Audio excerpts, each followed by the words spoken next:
Sa pumapagpalang umaga sa bawat isa, puri ng Panginoon, mapagpalang umaga rin sa ating Panginoong Diyos na buhay, na siyang nag-iingat sa atin, nagliligtas, naggagabay at nagbibigay ng pag-asa.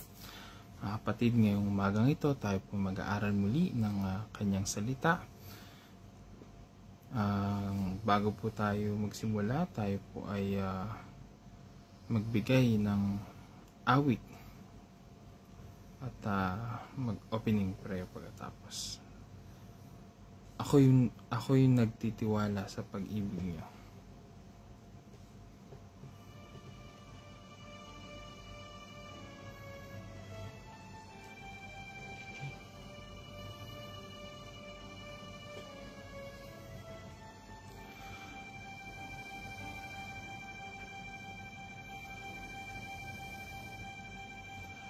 Ako'y nagtitiwala sa pag-ibig niyo,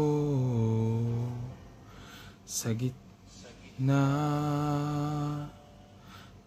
ng bighating dumaraan.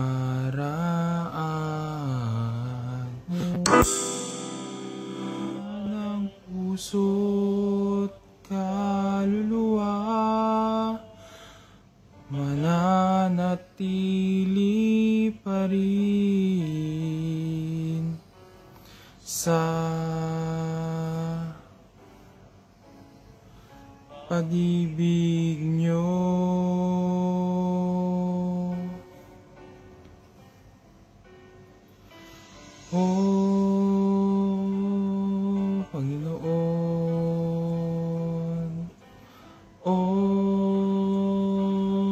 Panginoon, ako'y luluhod sa iyo,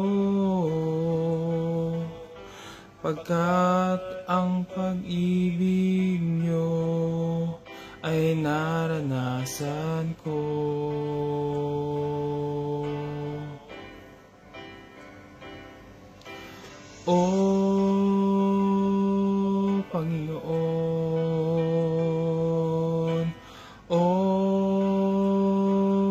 Panginoon, ako'y sasamba sa inyo,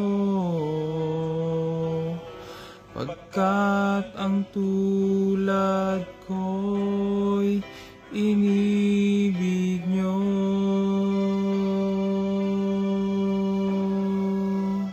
Salamat, Panginoon, sa pag-ibig niyo sa amin, Panginoon. Hallelujah. Ako'y nagtitiwala sa pag-ibig niyo, sa gitna ng bighating dumaraan. Manghina man ang puso't kaluluwa, mananatili pa rin sa pag-ibig niyo, O Panginoon. O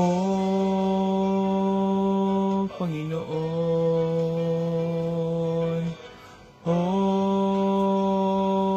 Panginoon, ako'y luluhod sa iyo, pagkat ang pag-ibig niyo'y ay naranasan ko. O Panginoon, hallelujah. O Panginoon, O Panginoon, ako'y sasamba sa inyo, pagkat ang tulad ko'y inibig nyo.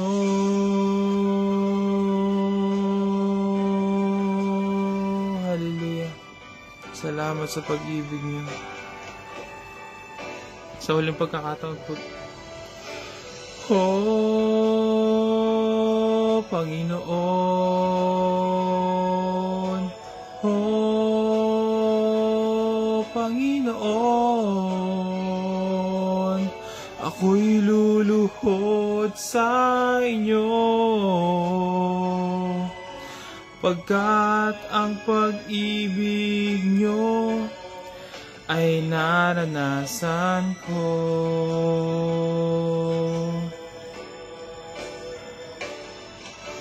Oh, Panginoon, oh, Panginoon,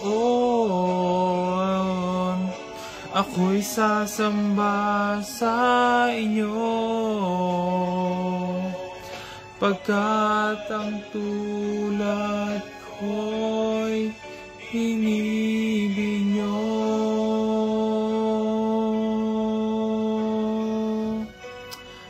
Yes, Lord, hallelujah. Siya nga, Panginoon, sa aming karumihan, sa aming hindi katanggap-tanggap na pagkatao, kami inyong inibig, kami inyong tinanggap, Panginoon.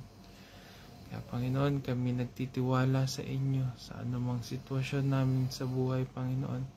Nasa taas man o nasa baba, Panginoon, agad. Ganun din po sa inyo, Panginoon, kami.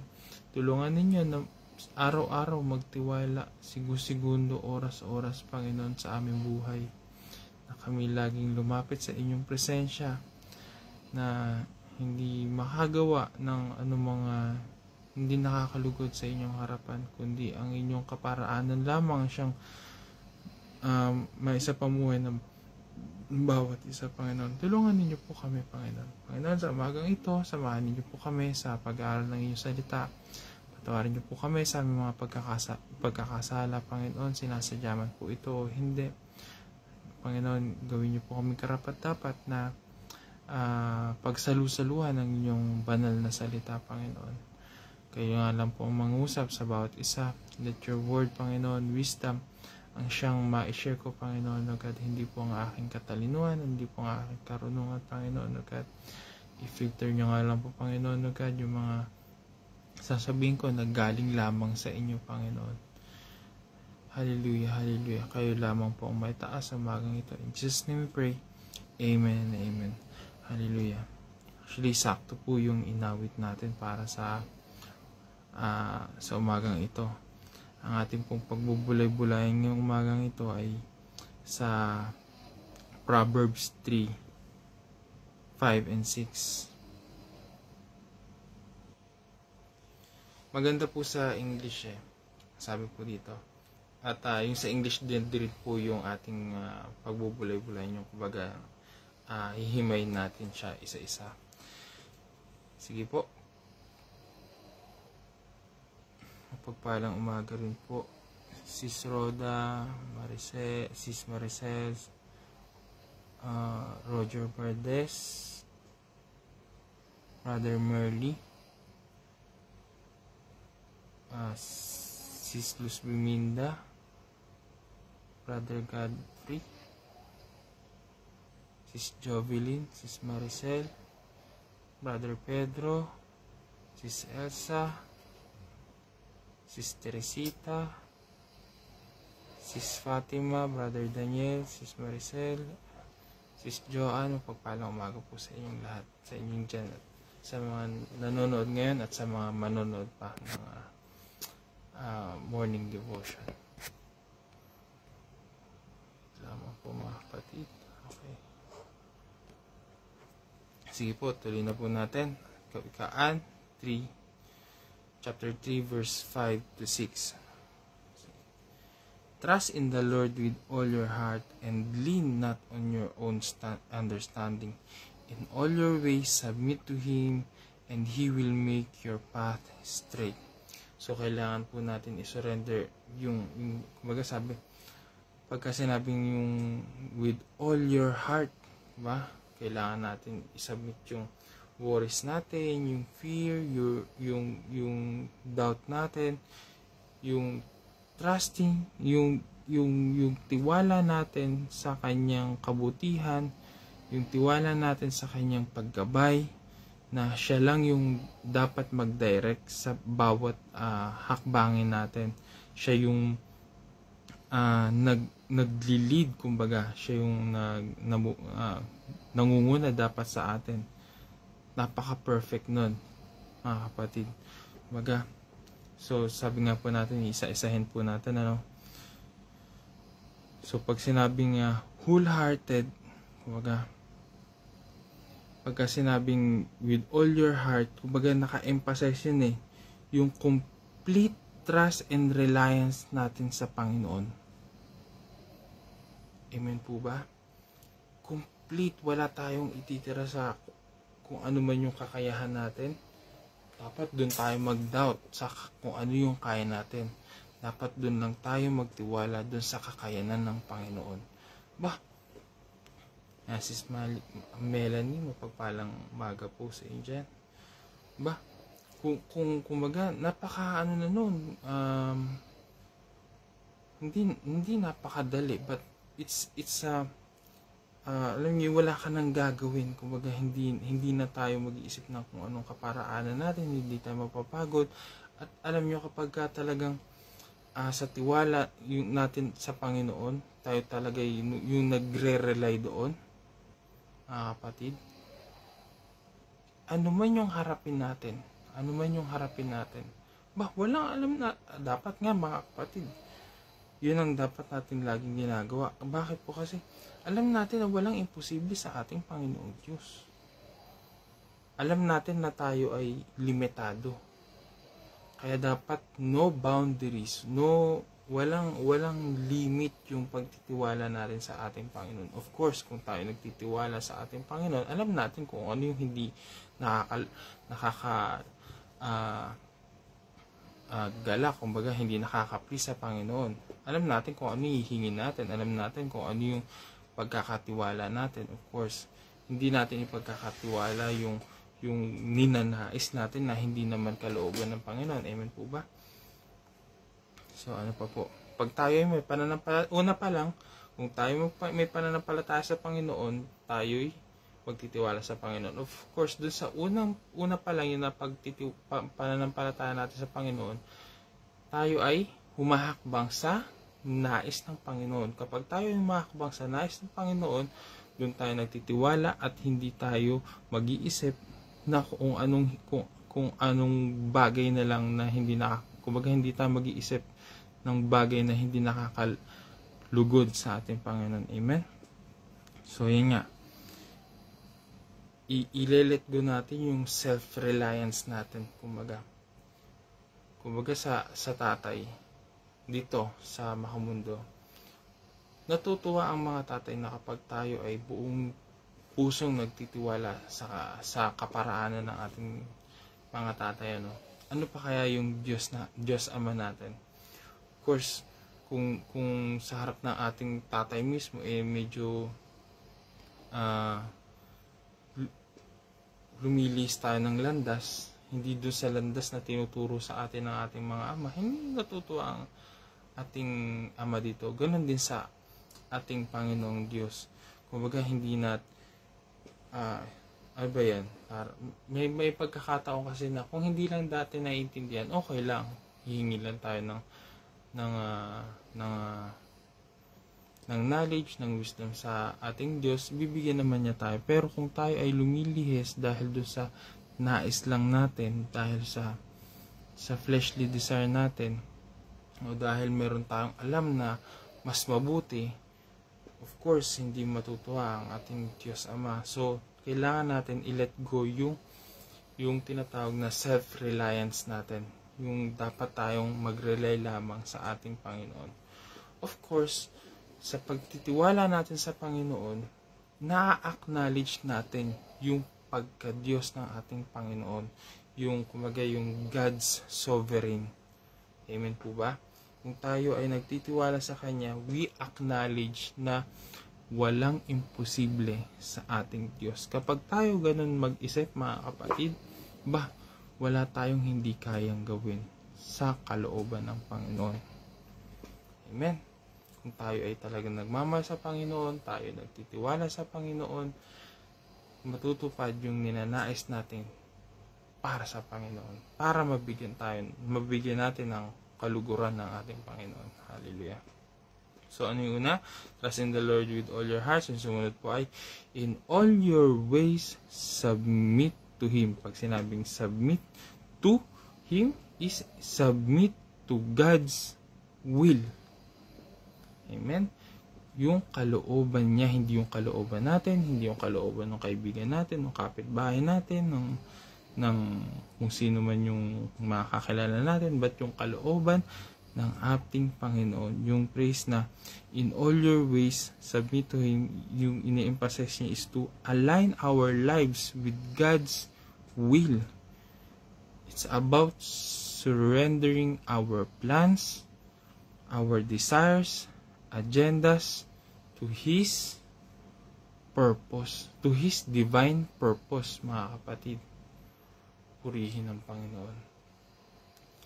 Yun po ang yung kumbaga pag tayo ay magsasubmit to Him. Pero kapag parang blanco tayo, gusto naman talaga natin, hindi ko lang magawa-gawa, hindi ko lang ma-execute. That is the time we ask or we seek for God's guidance. Hindi ko talaga magawa kasi wala kasi talaga akong alam o nabablanko ako. Hihingi po tayo ng guidance sa Panginoon. Amen po mga kapatid. Not my will but your will be done. Magtiwala sa Diyos ng puso at huwag manangan sa sariling karunungan. Amen po mga kapatid. So, yun yung pag nagsasabit tayo sa ating Panginoon, dapat tayo maging sensitive sa tawag niya. Sensitive sa leading sa atin ng Panginoon. Amen po. Kapag kinukutuban tayo na ito pa ba ay kalooban ng Diyos? Ito ba ay hindi kalooban ng Diyos? Mag-step out agad tayo. Hingin kagad natin yung guidance ng Panginoon. And of course, kung tayo ay nagtitiwala, tayo ay nagsasubmit, of course, tayo ay dapat magtiwala dun sa kaparaanan ng Diyos. Alam natin sa kaparaanan natin ay medyo tayo ay nagigewang-gewang, pero kapag sa paraanan ng Diyos, hindi gewang-gewang. It's a direct way, it's a direct path to glorify our God. Of course, to save us, para tayo ay hindi makagawa ng pagkakasala, tayo ay tumatag sa ating pananampalataya. Nakikita nyo, trusting God is our benefit. Trusting God is glorifying our God, mga kapatid. He will make your path straight. O, diba? Yan ang promise ng ating Panginoon na sa guidance niya, yung daraanan natin, kahit na yung mga nasa surrounding natin ay medyo, sabihin natin sobrang lala, sobrang gulo ng politika, sobrang gulo ng mga nasa paligid natin, tayo pa rin ay at peace dahil tayo ay may Panginoon na nagbibigay nag-guide sa atin ng ating daraanan. Amen? So, yung pagtitiwala na sa ating Panginoon, it will give our path straight, mga kapatid.